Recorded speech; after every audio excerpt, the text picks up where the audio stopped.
I'm Rebecca Craver. I'm the director for the Commission on Congregational Development of the Moravian Church in the Southern Province. And I have Reverend John Jackman here from Trinity Moravian Church. And we're going to talk about a project that Trinity has been doing with medical debt relief.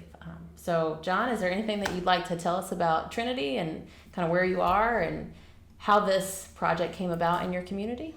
Sure. Trinity is a little over 100 years old, and it's one of the 12 congregations in the Salem congregation that started with Home Moravian Church and spread out when that neighborhood was being built. And we're in basically one of the most diverse neighborhoods in Winston-Salem, a third white, third Latino, third black right around the church. So it's an interesting place to be and to minister. But Trinity has a very long tradition of working with the needy folks in the community. Sunnyside Ministry started in our basement back in the 70s as a clothing closet and soup kitchen kind of thing, and then grew to become the independent thing that it is. And we continue to work closely with them. And often are able to offer second mile assistance to people who've kind of maxed out their assistance at Sunnyside. But as we went through the pandemic, one of the things I'd become conscious of in recent years is that many of the stories we were hearing from people involved a sickness or hospitalization at some point. If you're an hourly person and you get sick for a few days, or you're hospitalized for a week and you lose that income, and then you get a hospital bill at the end of it, it can be just devastating. And I would hear about these fantastic bills, $100,000 or something, but the thing I heard most frequently from fairly poor families was bills that I didn't regard as unpayable, $1,000, but if you're on minimum wage and working 3 jobs to make the rent, and you can't even afford a car, $1,000 might as well be $1 million. They have no way of paying it. So in a lot of cases, they would get the bill and just throw it away. They didn't have anything to do with it. Or they would try to pay it, and then we'd have to come in and help them with their oil bill or with their water bill or their electric bill or something so it wouldn't get turned off. But that was the background of a lot of stories. And a few years ago, I had heard about an organization called RIP Medical Debt, which was set up to use charitable funds to purchase debt and then forgive it. And when I heard of it, I didn't know all the details. I thought, oh, what a great idea, And during COVID, I actually went and did some more research on it to look into how they did it. And I was just fascinated. There's a couple of people who were career debt executives. I mean, they had run the third-party collection agencies. They knew exactly how the system worked. And they were both kind of inspired by the Occupy Wall Street movement and some of the things that happened during that. And thought, you know what, we know how this works. We could turn it on itself and buy the debt but forgive it instead of collecting on it. And so they created a really amazing system. And I went to I went to the board at our planning meeting, must have been 2020, I guess it was the beginning of 2022. And I just put this out there and I said, do you think this is something we could do? And they all of them said, yes, this is right in line with our mission. Do some research on it. So I did a little more research. I contacted RIP Medical Debt to find out how to set up a project for our area. And we were specifically targeting the Triad area. And I found out that only one other church in North Carolina had ever done this. It was a church in Durham. So it was kind of, we were first in the door. But at that point, you had to do your own campaign. You had to commit to raising $5,000, and you had to be able to identify $500,000 in debt in the area you were covering. And they have a database, and they check the market all the time because it depends on what debt's available for sale. You can't buy something that's not for sale, And So we had them check the numbers, and we found out at that point that there was about $500,000 in debt on the market in Forsyth County. So over that summer, our board said, let's go ahead, let's try it. And they had a great attitude, which I think a lot of churches don't have, which is, if it fails, so what, we'll try something else. A lot of times people are very afraid to fail, and so they won't even try. Mm-hmm. And I have to give kudos to my board right now. They're willing to try and fail and try something else. And so it was for a relatively small congregation, or really an average sized congregation. If you look out across the country, we are right smack in the average attendance for most congregations across the country. But, raising $5,000 that you don't have is, especially coming right out of the pandemic, it was a little steep. Mm-hmm. And I felt pretty sure we could do it, but I wasn't 100%. So we set up a 3-month campaign and just told our members, tell your friends. We posted it on Facebook and on Instagram, but we didn't do any paid advertising or any real outreach. So almost everything was word of mouth from our members to their friends. Mm-hmm. And we raised the money in 6 weeks. And the interesting thing was, I've never done a project before in the church where there wasn't somebody who was unhappy with it. You picking a color for the carpet, there's somebody that's unhappy with it. That's, and there's always someone who will vote against motherhood and apple pie too. Mm-hmm. But we haven't had any of that. Everyone I talk to about this, they have a story about someone in their family or themselves who's struggled with medical debt or with surprise billing or one of these things that goes on. And so I would have to go sit and listen to their story, and then they'd write me a check. And I've never experienced that before. It's been really an amazing journey. And so when we maxed out the campaign and hit the $5,000 mark, we closed that, and RIP Medical Debt went to buy. It's basically a bidding auction. They went to see what they could buy with it, and we were hoping to buy the debt in Forsyth County. They ended up buying $1.2 million in debt and had to flow over into Davidson County and purchase debt there. There's a lot of debt for sale in Davidson County. We were just staggered by that. It's ridiculous that you should be able to buy that much debt with such a small amount of cash. But it's how it works. So all those people, over 1,000 families, received a letter just saying their debt was forgiven and that we had purchased it and forgiven it. It was wiped off their credit report. There were no tax consequences because it wasn't a write-off, it was a gift. And so there's no tax consequences for the recipient. It's hard to describe how pumped up our congregation was about this. I mean, the excitement was really palpable. I had to explain again and again to people how it was that we could buy that much. It was just a fantasy number for them. I think originally we talked about we might do one of these campaigns a year. And the board said, no, just flip right over and go to the next counties. And the next county was Davidson, and there was a lot of debt there. So we set a goal of $15,000. We were very grateful to receive a $2,500 grant from the Moravian Ministries Foundation to kick it off. Mm-hmm. And then we got an anonymous donation from one individual of $3,000. So when we opened it, we'd already had, a little over $5,000 in the campaign. And once again, it just went like wildfire. Other than those two initial gifts, most of them were $25 and $50 and $100 gifts from individuals. And it started to be people we'd never heard of because the word of mouth had reached out.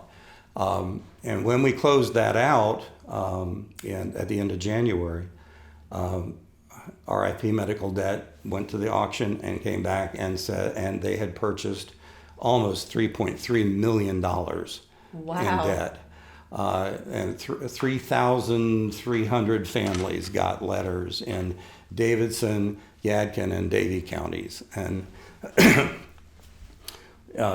it was just amazing.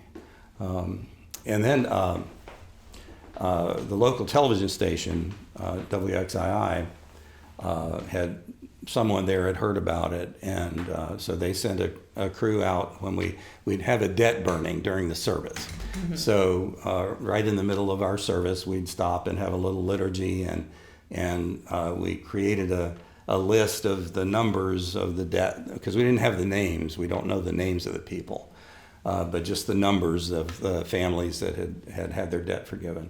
And we burned that like you used to do with a mortgage during the service. And then sang Hallelujah, praise the Lord, And WXII did a wonderful story on it, and that was great. But then that went viral, and we had nothing to do with that. I mean, I don't think you can engineer that. No, not easily. No, it's just it just went word of mouth around, and a couple of weeks later, one of our Moravian pastors emailed me. I got up and there was an email in my box that said, "You're on the front page of Reddit." And I don't ever look at Reddit. I mean, it's I think their demographic Not your is social media. Yeah, their demographic is much younger than me. But so I went and looked and I said, "Wow, isn't that great?" And then the next email I got was, "You're trending on Twitter and you're trending on TikTok." And I don't even have TikTok on my phone. So it was kind of astonishing, and then we started getting calls and emails from all over the country. So the interest in this, we hit a nerve with this that is a real need out there in our society right now, mm-hmm. And that's the only reason it has gone the way it has. But that's continued on. We were mentioned on several radio programs, including the Glenn Beck Show, which is something I would have never expected to be on. CNN picked it up, and then I've been doing interviews with international papers, and Deutsche Welle from Germany wants to come to the next debt burning and report on that. So it's just been an exciting ride. But I believe it's because we hit a nerve of something that's a desperate need right now, and something everybody's experienced. The statistics are that 1 in 4 families in North Carolina have medical debt right this minute that they cannot pay immediately. And that's across the spectrum. So you got even fairly well-off people with insurance who have bills from a hospitalization that are going to require a real effort to pay off. And as I said, when you're a poor family, it's just devastating, and there's not really much you can do about it. Mm-hmm. Well, and I think looking at it going viral, it's been more than just church people that have been paying attention to what is going on. I know from my own experience, I've had people in lots of different realms of my life that reach out and, "Hey, do you know these people? Is this something that's going on?"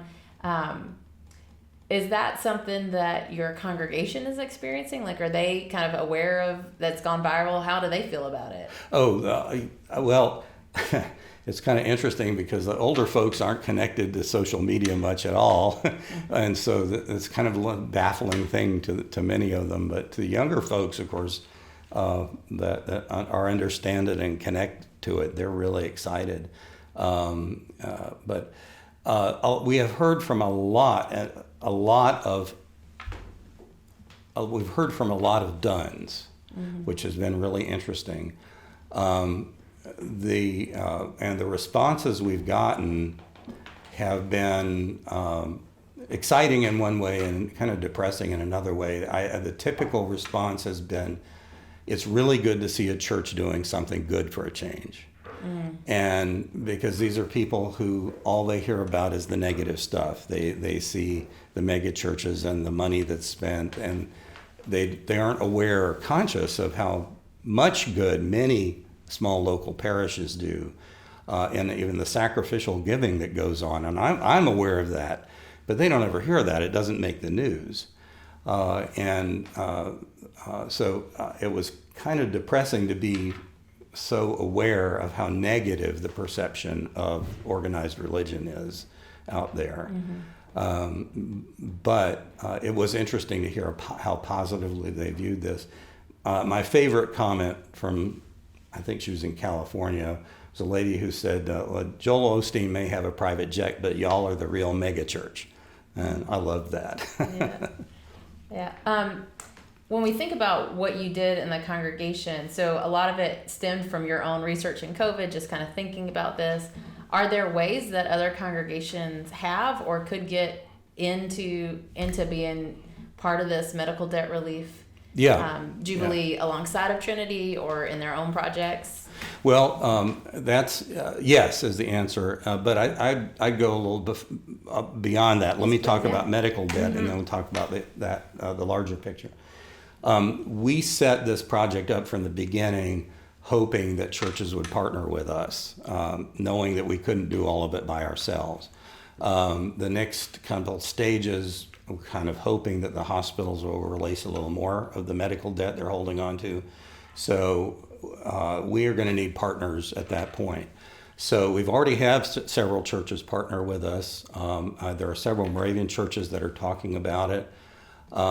So if you're a church here in the Triad region, basically you need to partner with what we're doing, just simply because we set it up. But you do your own campaign, we'll send you a logo, we put you on the website as a partner. The RIP medical debt is not going to allow competing campaigns in the same area. But if you're a church in another area, there's a couple ways you can approach it.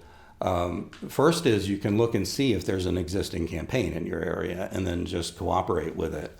And if there's not an existing campaign, you can organize your own. Now, they have changed the rules, and it's now the minimum independent campaign is $10,000. So that may be beyond a lot of small congregations' ability. But they could partner with other churches in their area, and together we can do about anything that we set our minds to, I think. So it wouldn't be that hard to cooperate with a few churches in your area and set up a campaign to do that. So that's pretty straightforward to do. And so if, again, a church in the area here, reach out to me and we'll get you set up as a partner. And in other areas, you'll have to reach out directly to RIP Medical Debt. You can go to our website, debtjubileeproject.org, and on the partner page, there's a link to where to contact RIP Medical Debt directly. But I would open the focus. I mean, this is one topic that's of huge need in our country, but it isn't the only one. And it isn't the only need in any local community either. I think one of the things our churches really need to do, especially if they've been kind of in maintenance mode and just keeping the doors open, is they need to look outside their doors and they need to find a need in their community and they need to go fill it and do what they can. It might not be fantastic or huge, but to do what they can to fix something in their community. And that brings an energy to a congregation that is really, I think, from God, and an excitement that and empowering that's from God. So whether it's medical debt or some other need, I really think that's what our congregations need to be doing. Yeah, and so I mean, I've heard you say, don't be afraid to take a risk and fail even. And try again. Yeah. Take on a small thing that you think you can do that's still a challenge for you, and grow, and then work together. I mean, I'm 100% with you that I think that we can do so much together. To not see that as as a river we have to cross, but an opportunity to really celebrate how God brings us together and gives us the tools that we need to do what we've got. I really appreciate you coming in and talking to us a little bit about your project and We'll have the information for everyone to be able to get in touch with you. Okay. If they're interested in collaborating or just wanting to learn more with your website and RIP medical debt. And we'll keep looking for the ways that congregations are working in their communities to make a difference. So thank you. Great. Thanks for having me. Yep.